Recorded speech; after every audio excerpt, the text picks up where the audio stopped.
Assalamualaikum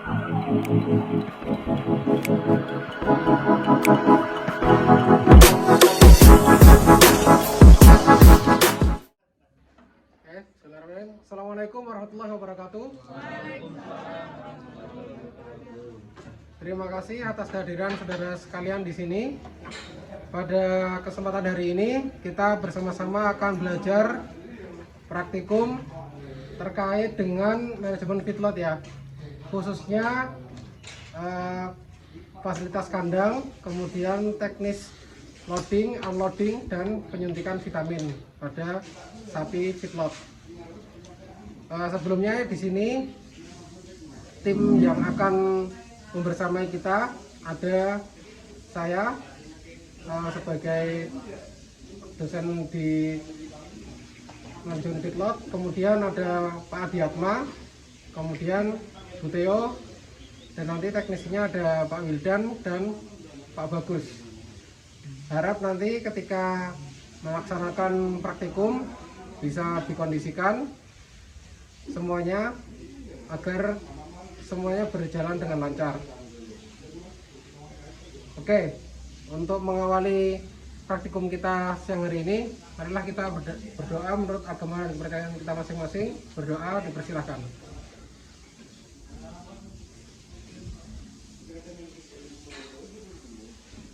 Cukup.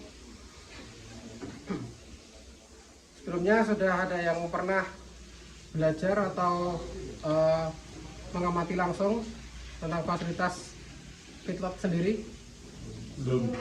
Belum ya?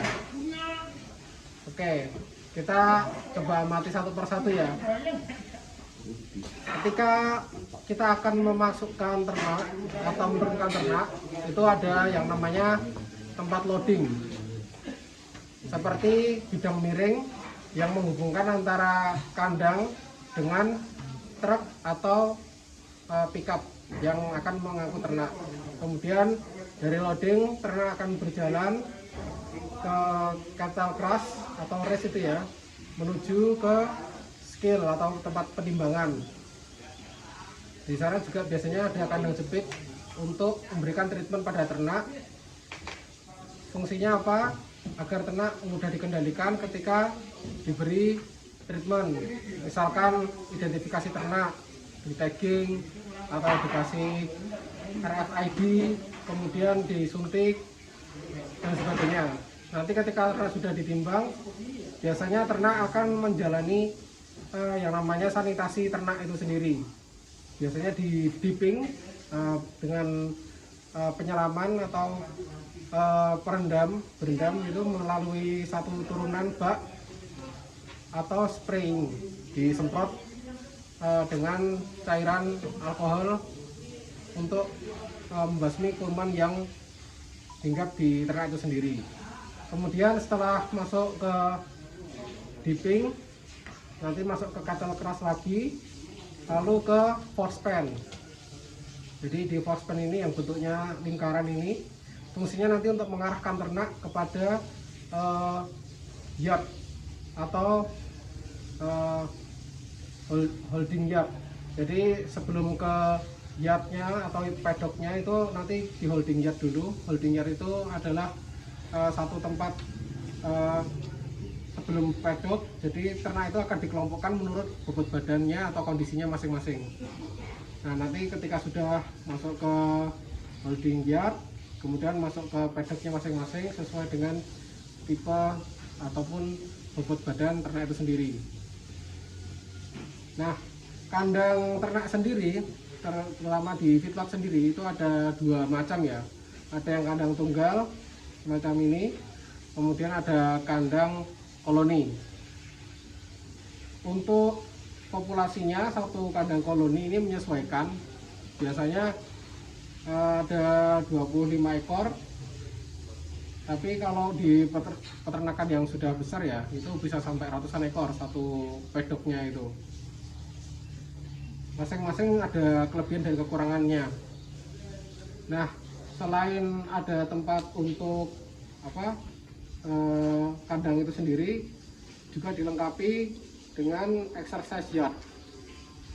Tapi kalau di kandang range yang umbaran itu tidak diperlukan exercise ya karena sudah di range ya, sudah tempatnya terbuka, kemudian memudahkan ternak itu berkeliaran mencari makan sendiri di situ. Yang perlu dipastikan ketika kita memelihara ternak harus ada tempat makan dan tempat minum, dan tempat minum ini harus selalu terisi atau dalam kondisi ad libitum pemberiannya.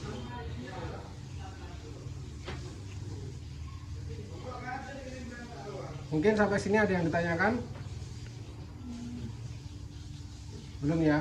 Belum. Oke, kita langsung aja siap-siap untuk loading dan unloading ternaknya ya. Kita langsung aja menuju ke kandang. Silakan persiapkan, ditaruh dulu tasnya.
Jadi tadi sudah kita melakukan simulasi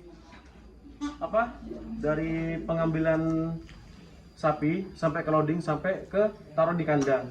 Jadi kalau kita di feedlot nanti, jangan sampai kalian bilang ketika pernahkah kalian melakukan praktikum ataupun pelaksanaan mata kuliah menuju feedlot? Tidak lah. Padahal sudah dapat kan ya.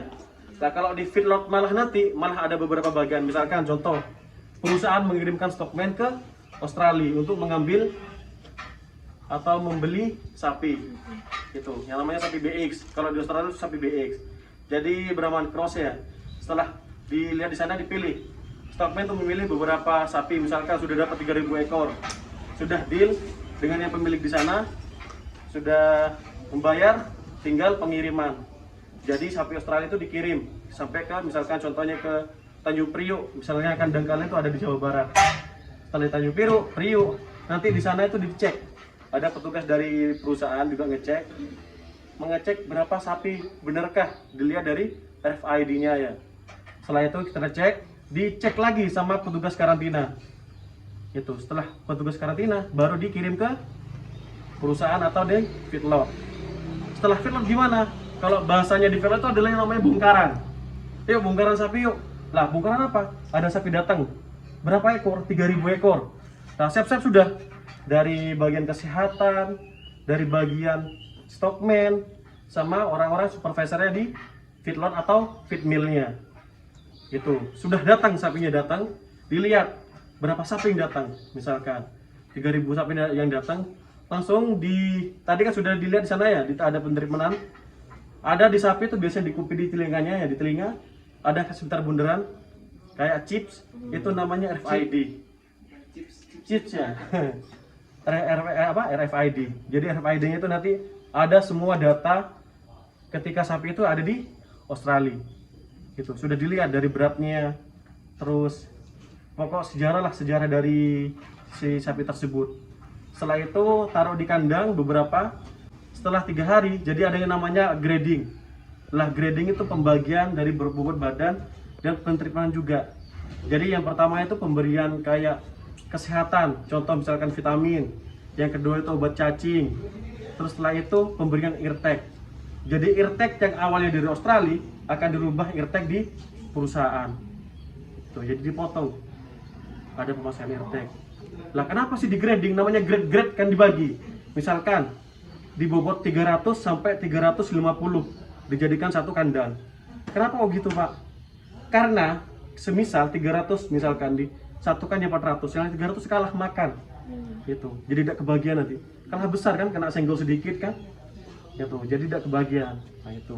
Itu dari beberapa contoh sedikit ya tentang pengambilan dari sapi Australia sampai ke kandang, terus dimulailah penggemukan. Nah, di bagian-bagian feedlot ada beberapa SDM atau bagian apa? Seperti bagian-bagian stop apa? Bagian apa biasanya? Kayak feed mill apa itu. Jadi di feedlot tuh jadi nanti di feedlot ada beberapa divisi ya. Yang pertama feedlot, bagian orang-orang penggemukan sendiri. Yang kedua feed mill. Lah feed mill bagian orang-orang yang mengelola bagian pakan, yang gitu merangsum, terus pemberian pakan hari ini berapa. Yang ketiga tuh bagian kesehatan. Yang kesehatan ada yang namanya dokter hewan sama paramedis. Nah yang kelima itu biasanya ada RPH. Semisal feedlot ada RPH-nya, rumah potong hewan. Itu. Jadi semisal sapi sudah siap potong, jadi ada RPH-nya, terus ada yang namanya pengelolaan di RPH itu. Jadi begitu. Sampai di sini ada yang mau tanyakan?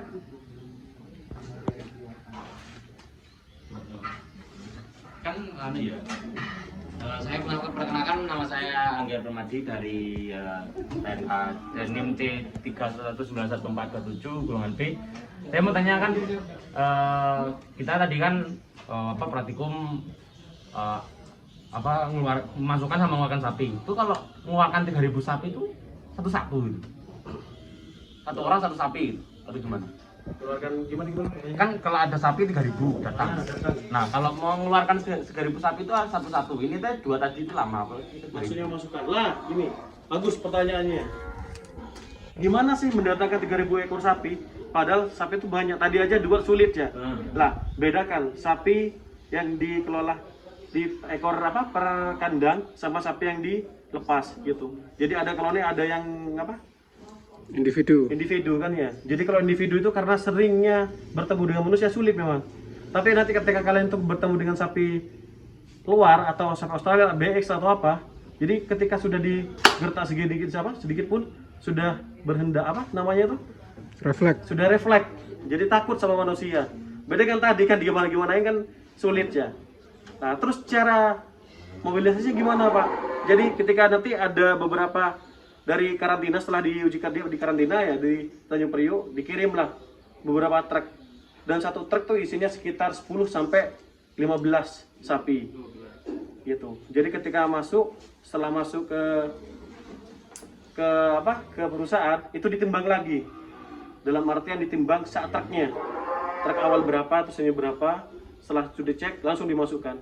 Jadi ketika sapi itu ada yang namanya jalurnya, kalau ada truk ya gitu. Jadi truk itu kotak, lubang pintunya cuma sedikit satu. Jadi sapi itu tinggal diarahkan satu pemain pakai pakai tolker, diarahkan, mereka langsung lari bergiliran. Nanti mungkin dikasih videonya sama Mas Satria atau Mas Hadi ya. Jadi saya tambahkan sedikit, kalau modelnya itu tadi ditanyakan bahwa kalau ini tadi kan kita dua ekor itu lama. Itu karena pertama kita nggak punya sistemnya. Sebenarnya kalau di feedlot itu humannya itu cuma satu orang biasanya yang handle. Tapi itu tadi gangway-nya ada, resiapnya ada. Jadi ternak itu tinggal di handle-nya by gate to gate. Jadi modelnya. Nah, jadi nggak perlu lagi dipegang segala macam ya. Jadi mereka modelnya ya itu tadi. Petugasnya itu hanya megang gate-nya aja.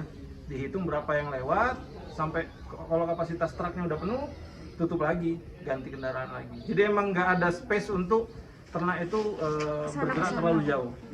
Karena kan maksimal itu kalau kayak gangway itu cuma 60 cm lebarnya biasanya. Kalau kita di sini kan tadi itu ada beberapa yang posisinya lebar, terus gate-nya nggak jelas bentuknya seperti apa. Nah itu berbeda modelnya dengan di perusahaan feedlot yang sudah dikelola secara profesional seperti itu. Baiklah, itu tadi kegiatan praktikum yang telah kita laksanakan pada siang hari ini. Di antaranya tadi kita mempelajari tentang bagaimana proses loading, terus unloading pada ternak sapi, proses penimbangan, terus mekanisme handlingnya seperti apa, dan yang terakhir tadi kita menjelaskan tentang fasilitas-fasilitas perkandangan yang ada di kandang sistem feedlot. Nah, semoga apa yang sudah kita sampaikan tadi dapat menjadi bahan pembelajaran untuk adik-adik di rumah dan semoga bermanfaat. Saya akhiri. Allahumma muwaffiq ila aqwamit thoriq. Wassalamualaikum warahmatullahi wabarakatuh. Waalaikumsalam.